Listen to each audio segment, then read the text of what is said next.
യേശുവിൽ ഏറ്റവും പ്രിയമുള്ള സഹോദരി സഹോദരന്മാരെ, എല്ലാവർക്കും അനുഗ്രഹത്തിൻ്റെ, അഭിഷേകത്തിൻ്റെ, കൃപയുടെ ഒരു ദിവസമായി മാറട്ടെ ഈ ദിവസമെന്ന് അച്ഛൻ ആശംസിക്കുന്നു, പ്രാർത്ഥിക്കുന്നു. യെശയ്യാ പ്രവാചകൻ്റെ പുസ്തകം 10-ാം അധ്യായം 27-ാം വാക്യമാണ് നാം ഇന്ന് ധ്യാനത്തിൻ്റെ വിഷയമായി എടുത്തിരിക്കുന്നത്. ആ വചനം ഇപ്രകാരമാണ്: അന്ന് അവൻ്റെ ഭാരം നിൻ്റെ തോളിൽ നിന്ന് നീങ്ങുകയും നിൻ്റെ കഴുത്തിലുള്ള നുകം തകർക്കപ്പെടുകയും ചെയ്യും. Price the Lord. വചനം പറഞ്ഞെങ്ങനെയാണ്? അന്ന്. പ്രിയമുള്ളവരെ, അത് ഇന്നാ കേട്ടോ. നീ വിശ്വസിക്കണം. ദൈവത്തിൻ്റെ വാഗ്ദാനം ഓർക്കുക. ഇന്ന് എൻ്റെ തോളിൽ നിന്ന് ഭാരം നീങ്ങും, കഴുത്തിൽ നുകം തകർക്കപ്പെടും. ഭാരവും ദുഃഖവും എല്ലാം മാറ്റപ്പെടുന്ന ഒരു ദിവസമായി നിന്ന് കാണണം. അതിനെന്ത് ചെയ്യണം? എൻ്റെതായ എല്ലാ ദുഃഖവും വേദനയും, എൻ്റെ കുടുംബത്തിൻ്റെ എല്ലാ ബന്ധനങ്ങളും തകർച്ചകളും ദൈവസന്നിധിയിൽ നീ സമർപ്പിച്ച് പ്രാർത്ഥിക്കണം. എന്നിട്ടൊരു കാര്യം ചെയ്യണം. ഈശോയോട് പറയണം, ഈ വചനത്തെ യോഗ്യതയാൽ, യെശയ്യാ 10:27 വചനത്തെ യോഗ്യതയാൽ എനിക്ക് വിടുതൽ തരണം, അനുഗ്രഹം തരണം. എന്നെയും എൻ്റെ കുടുംബത്തെ ബന്ധിച്ചിരിക്കുന്ന എല്ലാ കെട്ടുകളും മാറണം. പ്രിയമുള്ളവർ, ഈ വചനം നമ്മൾ ധ്യാനിക്കുമ്പോൾ ദൈവം ഈ വചനത്തിലൂടെ വ്യക്തമാക്കുന്ന സന്ദേശമുണ്ട്. ഇസ്രായേൽ ജനത വളരെ സമർത്ഥമായി അനുഗ്രഹിക്കപ്പെടുമെന്നും അവർ സമർത്ഥമായി മാറുമെന്നും അവർ തടിച്ചു കൊടുക്കുകയും അതിൻ്റെ നുകത്തിന് താങ്ങാൻ തക്ക വിധം വലുതായി തീരുകയും ചെയ്യുന്ന ഒരു കാളയെപ്പോലെയാകും. അങ്ങനെ അവർ സ്വതന്ത്രരാകുമെന്ന് സൂചിപ്പിക്കുന്നു. ഓർക്കെ പ്രിയമുള്ളവർ, വാഗ്ദാനം വ്യക്തമാണ്.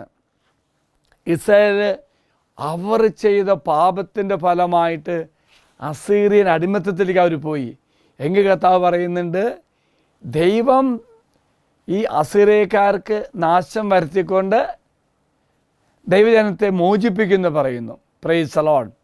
ഓർക്കുക പ്രിയമുള്ളവരെ, കർത്താവ് നിനക്ക് വിടുതൽ നൽകി അനുഗ്രഹിക്കുന്ന ഒരു ദിവസമായി നീ ഇന്ന് കാണണം. ഒപ്പം തന്നെ ഗലാത്യ 5:1 പറയുന്ന പോലെ ദൈവം വിടുതൽ തരും. പക്ഷേ പലപ്പോഴും നമ്മൾ വീണു പോകാറുണ്ട്. അതുകൊണ്ടാണ് കർത്താവ് പറയുന്നത് ഗലാത്യ 5:1 സ്വാതന്ത്ര്യത്തിലേക്ക് ക്രിസ്തു നമ്മെ മോചിപ്പിച്ചു, അതുകൊണ്ട് നിങ്ങൾ സ്ഥിരതയോടെ നിൽക്കുവിൻ, അടിമത്തത്തിന് നുകത്തിന് ഇനിയും നിങ്ങൾ വിധേയരാകരുത്. കർത്താവ് പറയുന്നവർക്ക് പ്രിയമുള്ളവരെ, നിന്നെ കർത്താവ് മോചിപ്പിച്ചു, നിനക്ക് വിടുതൽ നൽകി, അനുഗ്രഹിച്ചു. വീണ്ടും അടിമത്തത്തിലേക്ക് നയിക്കുന്ന ഒരവസ്ഥ വീണ്ടും വരരുത്, സാഹചര്യം ഒരുക്കരുത്. പ്രത്യേകിച്ച് പ്രിയമുള്ള സഹോദരങ്ങളെ, പാപം പാപിക്ക് വേണ്ടി കാത്തിരിക്കുന്ന പോലെ തിന്മ നമുക്ക് വേണ്ടി കാത്തിരിക്കും. നാം ഉപേക്ഷിച്ചതെല്ലാം വീണ്ടും നമ്മെ വേട്ടയാടും.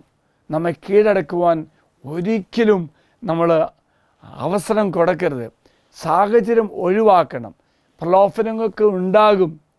ഏറ്റവും മനോഹരമായിട്ട് ദൈവത്തെ മുറുകെ പിടിച്ചുകൊണ്ട് ദൈവം എന്നെ മോചിപ്പിച്ചുവെങ്കിൽ അവൻ എനിക്ക് സംരക്ഷണം തരും. ആ സംരക്ഷണ വലയത്തിലാകാൻ വേണ്ടി നമ്മളെപ്പോഴും ശ്രദ്ധിക്കണം. പ്രിയമുള്ളവർ, നമുക്കിന്ന് പ്രത്യേകം പ്രാർത്ഥിക്കാം. ദൈവത്തിൻ്റെ വലിയ വാഗ്ദാനം അനുസരിച്ച് എനിക്ക് മോചനവും വിടുതലും എനിക്കും എൻ്റെ കുടുംബത്തിനും കിട്ടിയെങ്കിൽ ഇനി ഒരിക്കലും ഉപേക്ഷിച്ചതിലേക്ക് തിരിച്ചു പോകാതിരിക്കാനുള്ള കൃപ കിട്ടാൻ വേണ്ടി പ്രാർത്ഥിക്കാം. പ്രത്യേകിച്ച് ഇന്ന് അച്ഛൻ നിങ്ങളെല്ലാവരെയും ഓർക്കാം, നിങ്ങൾക്ക് വേണ്ടി പ്രാർത്ഥിക്കാം. ആരൊക്കെ ഒത്തിരി പ്രലോഭനത്താൽ, ബന്ധനത്താൽ വേദന അനുഭവിക്കുന്നു, അവരെല്ലാം കർത്താവ് അനുഗ്രഹിക്കട്ടെ എന്ന് പ്രാർത്ഥിക്കുന്നു. നിലനിൽപ്പിൻ്റെ വരം നൽകി ദൈവം എല്ലാവരെയും അനുഗ്രഹിക്കട്ടെ എന്ന് പ്രാർത്ഥിക്കുന്നു. കർത്താവായ ദൈവമേ, ശുശ്രൂഷ പങ്കെടുത്ത് പ്രാർത്ഥിക്കുന്ന എല്ലാവരെയും അനുഗ്രഹിക്കുമെന്ന് പ്രാർത്ഥിക്കുന്നു. ദൈവമേ, നീ ഈ ദിവസം വിടുതൽ തരുമെന്ന് വാഗ്ദാനം ഓർക്കുന്നു. ദൈവമേ, ആ വാഗ്ദാനത്തിൽ ഉറച്ച് വിശ്വസിച്ചുകൊണ്ട് നിന്നെ ശക്തി സ്വീകരിക്കാൻ, വിടുതൽ പ്രാപിക്കുവാൻ കർത്താവെ ഞങ്ങളെ സഹായിക്കണമേ. ഈശ്വര ആശീർവാദം അച്ഛൻ തരാം.